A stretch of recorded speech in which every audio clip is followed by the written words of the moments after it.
Hey everyone, हम आज कुछ कॉन्स्टिट्यूशन की बेसिक हिस्ट्री के बारे में जानेंगे और ये हिस्ट्री के बारे में आज मैं आपको बहुत डिटेल्स में बताने वाला हूँ।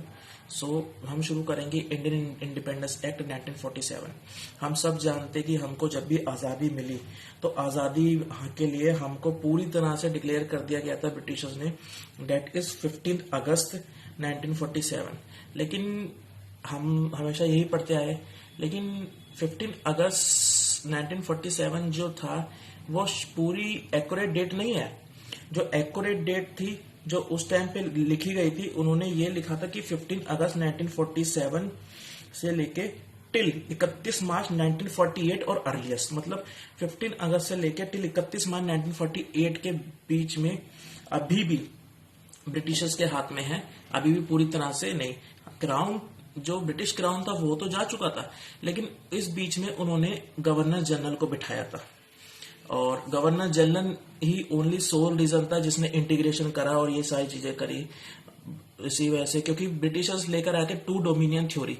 इस टू डोमिनियन थ्योरी के वजह से जब एंड में इंडियन इंडिपेंडेंस एक्ट आया तो भारत के दो टुकड़े करे गए, जिसमें भारत में टू डोमिनियन थ्योरीज में इंडिया और पाकिस्तान भी गटा, जिसमें माउंट बेटन होता हुआ करते थे। हम स्टार्ट करते हैं आज कुछ हिस्ट्री के बारे में जो मैं आपको अब बताना चाहूंगा। देखिए, हमने ये पढ़ा है कि जो हमारा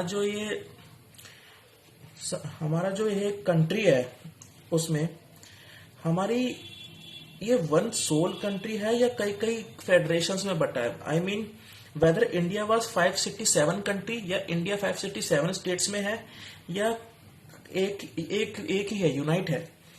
ये हमको पता लगता है व्हाइट पेपर जो इश्यूड करा था गवर्नमेंट ऑफ इंडिया ने 1950 में। उस व्हाइट पेपर में हमारी जितनी भी ये सबसे ज्यादा भ्रांति होती है वो सब क्लियर हो जाएगी। इन इंडियन इंडिपेंडेंस एक्ट 1947 में व्हाइट पेपर के अंदर उन्होंने साफ साफ क्लियर करा था all the states of India is one unite. Bharat के जितने भी स्टेट्स है वो सिर्फ एक यूनाइट के अंदर है। अगर हम स्टेट्स की बात करें तो स्टेट्स को कैसे रिप्रेजेंट करा गया, कैसे उनकी स्टेट्स की कैटेगरीज बिफोर इंडिपेंडेंस से पहले थी, स्टेट्स कैसे होते थे। ये जो स्टेट होते थे हमें सबको पता है प्रोविंशियस में डिक्लेयर थे, लेकिन ये सबको पता, लेकिन मैं आपको जो बताने वाला हूं वो थोड़ा डिफरेंट होगा। देखिए, states and ruler of which were member of chamber of princess. States और रूलर्स होते थे ना उनके, वो चैम्बर ऑफ प्रिंसेस के मेंबर होते थे। अब ये जो चैम्बर ऑफ प्रिंसेस था ये एस्टेब्लिश हुआ था 1921 में after the change for reform के बाद। और जो चैम्बर ऑफ प्रिंसेस मींस जो हर एक स्टेट चैम्बर ऑफ प्रिंसेस ने अलग अलग बना देते, जिसमें से एक सबसे पहले पे थे 108 स्टेट ऐसे रहते जिनका राइट चैम्बर ऑफ प्रिंसेस ने दिया था। दूसरा, उसके बाद 12 मेंबर इलेक्टेड हुए थे दूसरे रूलर्स में, जिसमें से 127 बड़े स्टेट माने गए थे। और तीसरा, Jahangir and other type of member, जिसमें 327। अगर आप इनको कैलकुलेशन करेंगे ना तो कुल मिला के ये आपको कैलकुलेशन के साथ 562 मिलेगा, जो कि चैम्बर ऑफ प्रिंसेस के अंदर स्टैब्लिश हुआ करते थे। अब जो ये चैम्बर ऑफ प्रिंसेस था ना, इसमें क्या होता था, इनमें जो पहले नंबर वाले 108 आते थे ना, इनको 11 तोपों की सलामी दी जाती थी। मतलब ब्रिटिशर्स की ये पैरामाउंसी रहती थी कि आप लोगों को आपकी पैरामाउंसी दी जा रही है, आप सिर्फ अपने हाथी घोड़ों पे बैठ के अपने आप रूल करो, लेकिन हम शासन ब्रिटिश क्राउन करेगा, पैरामाउंसी ब्रिटिश क्राउन करेगा। और ये जो वर्ड पैरामाउंसी है ना, ये हमारा नहीं है, ये वर्ड राज्यों ने नहीं दिया। ये पैरामाउंसी वर्ड डिराइव कहां से हुआ ये समझते। देखिए, जो पैरामाउंसी वर्ड है ना, ये स्टेट ने नहीं दिया हमको।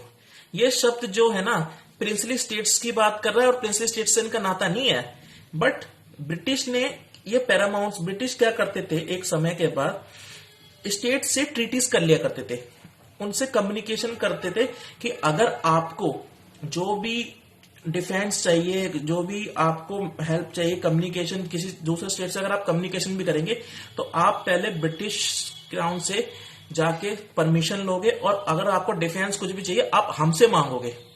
तो ये पैरामाउंसी के लिए एक उनका फाउंडेशन थी जिससे वो रूल करा करते थे। और पैरामाउंसी नाम का कोई शब्द नहीं है। पैरामाउंसी कहां से आया? देखिए, एक वेलेजली जब 1806 में भारत में आया था तो उन्होंने पैरामाउंसी शब्द को डिराइव करा था। तो when Wellesley came in India with the feeling of Paramount, वो इस फीलिंग से आया था कि वो पूरे देश पे शासन करेगा और पूरे देश पे शासन करके एक सुपीरियर क्वालिटी को बढ़ाएगा। सो देखिए क्या था, 1825 में जो वेलेजली था उसने ये चीजें अपने एक डॉक्यूमेंट में लिखी, कहा there was the paramountcy of British government in India all over the state. British government का पूरे स्टेट पे पैरामाउंसी रहेगा। और पैरामाउंसी का अच्छा इलस्ट्रेशन आपको बताता हूं। निजाम ऑफ हैदराबाद जो था, गवर्नर जनरल के साथ उनका एक लेटर कम्युनिकेशन हुआ, उससे पता लगेगा पैरामाउंसी मतलब क्या है। निजाम ऑफ हैदराबाद ने यह कहा कि that we are the independent body, you can not rule and you can not interference in our internal matter. So उस टाइम पे लॉर्ड रीडिंग थे, उन्होंने उनका रिप्लाई दिया जिससे हमें क्लियर हो जाएगा कि पैरामाउंसी क्या है। उन्होंने कहा since we are the paramount of whole India and paramountcy belong to the British India, that's why you having some power to deal the local issue, they are not affecting us, but issue those affecting people of the state and affecting the British India, then British India have paramountcy all over the states. So ये paramountcy का एक अपने आप में concept निकल कर आया। सो इसका ओवरऑल मतलब ये था कि paramountcy belong to the British crown, और जितने भी प्रिंसली स्टेट्स थे छोटे छोटे, वो उनको कहते थे कि आपको जो भी चाहिए वो हमें बताइए, हम आपको देंगे, उसके बदले आप पे करिए। इस तरीके से ये पैरामाउंसी निकला। अब अगर आप को मैं एक चीज बताता हूँ कि अगर हमने ये देखते हैं कि 1947 इंडियन इंडिपेंडेंस के बाद ये सब पैरामाउंसी, जितने भी ब्रिटिश इंडिया के जितने भी पैरामाउंसी थी और इंडिपेंडेंस के बाद सब खत्म हो गई थी, बिकॉज द एंटायर पैरामाउंसी और entire contracts and treaties were the lapse after the Indian independence act 1947। लेकिन फिर भी आपको मैं एक चीज बताता हूं कि अगर आप इंडियन इंडिपेंडेंस एक्ट का सेक्शन 7 और सेक्शन 9 पढ़ेंगे, उसमें भी ये बताया कि पैरामाउंसी पूरी तरह से लैप्स नहीं हुई थी। बताते हैं, देखिए अगर इसका 7 पढ़ेंगे ना सेक्शन, तो ये बताता है कि द सॉवरेनिटी और treaties paramountcy of British crown in the lapse from certified day. Sovereignty और ट्रीटीज जो पैरामाउंसी ब्रिटिश क्राउन की थी वो एक सर्टिफाइड डे पे लैप्स हो जाएगी, दैट इज वेरी गुड। लेकिन सेक्शन 7 में एक प्रोविजन जोड़ा गया और जिसने क्लियर करा, provided notwithstanding all treaties and power are delegated to the dominion of India. जितनी भी ट्रीटीज और पावर थी वो डेलीगेटेड हो जाएगी डोमिनियन ऑफ इंडिया में। क्राउन तो चले जाएगा, लेकिन वो dominion of India means governor general को दे दी जाएगी,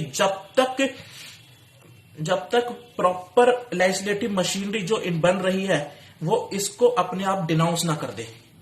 तो इसका मतलब अभी भी गवर्नर जनरल था उस टाइम पे भी। इसी वजह से अगर इसका एक प्रूफ दे रहा है तो सेक्शन 9 पढ़िए इसका, इंडियन इंडिपेंडेंस एक्ट 1947 का। उसमें यह कहा कि सारी पावर गवर्नर जनरल को दे दी, और governor general is the exclusive head of India. Crown तो चले गया, लेकिन अपने पीछे गवर्नर जनरल छोड़ गए। और टिल द सर्टिफाइड डे 31 मार्च और 1948 अर्लियर, उस तारीख से जो नई सरकार बैठेगी, जब तक वो उसको लैप्स ना कर दे, जब तक governor general will the head of all over the states.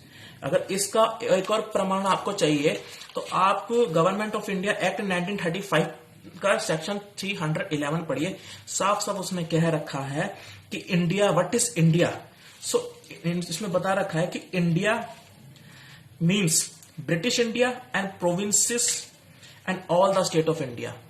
तो इसी वजह से ये जो पूरी तरह से हमने जो हिस्ट्री पढ़ी, इसके पीछे का रीजन यह था। अगर आप और वीडियो इसके रिलेटेड हिस्टोरिकल बैकग्राउंड के चाहते हैं, सो आप जितना हो सके शेयर करिए, लाइक करिए, ताकि मेरे को मोटिवेशन मिले और मैं आपको और अवेयर कर चुकूं। Thank you so much.